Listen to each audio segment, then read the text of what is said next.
right, so here's what I've learned. Here's the secret to kicking this virus. It's not a pill or a potion. It's about your will and devotion. The virus wants us to lay down. The virus wants us to take it.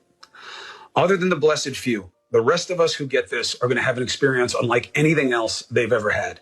Days and waves.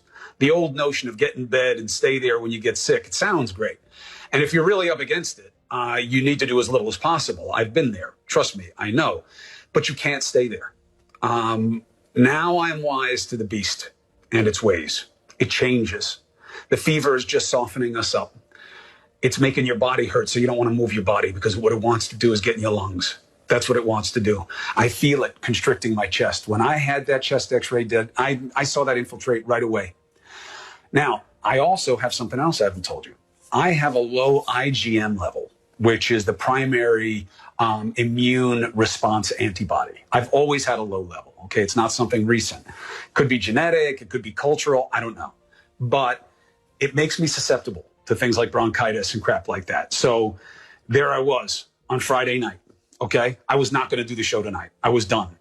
I was in a pool of sweat. 12 hours later, I was in the same damn place. I hadn't slept a minute. I was just soaked and scared, honest to God.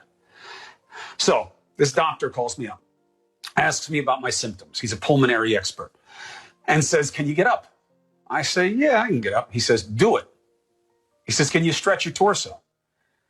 I said, what do you mean? He says, put your arms over your head. I go like this. I'm like, oh, God. I was like, yeah, no, it doesn't feel that good. He said, do it. He said, can you hold your breath for 10 seconds? I said, probably not, to be honest. He said, do it. And then he gave me the key. He said he heard me say that I wanted to keep this out of my lungs. And he said, I saw your x-rays. It's in your lungs. And you got the right fear and you got the wrong approach. You can't wait it out. He said, you have to fight. And not in some silly metaphorical way.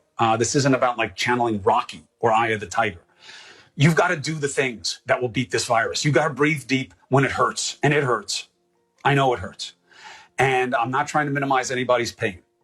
When you get a fever spike and that hurts, he said, you can't take confidence that it's going to go down.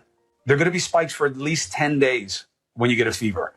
You got to layer up. You got to drink. You got to take Tylenol. And you got to fight back. You've got to make that fever go down any way you can. The chest gets you. It makes you small. It's really what defines this COVID.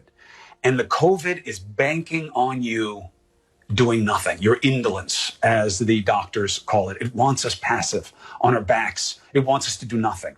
The answer has to be to do everything. I lie on my side. I lie on my stomach. I'm up. I'm doing my breathing. I know I've got that stuff in my lungs. I'm not going to lose to this thing that way. No way. No way I'm going to do that to my wife and my kids and all the people who care about me. I'm not going into the hospital for something that I can avoid it, if I can avoid it. So that's it. All day, all night, hundo P, 100%. That's why I have to keep working. First of all, because I can. And if I can, I should. And it's because it's a way for me to help. There has to be a purpose to this.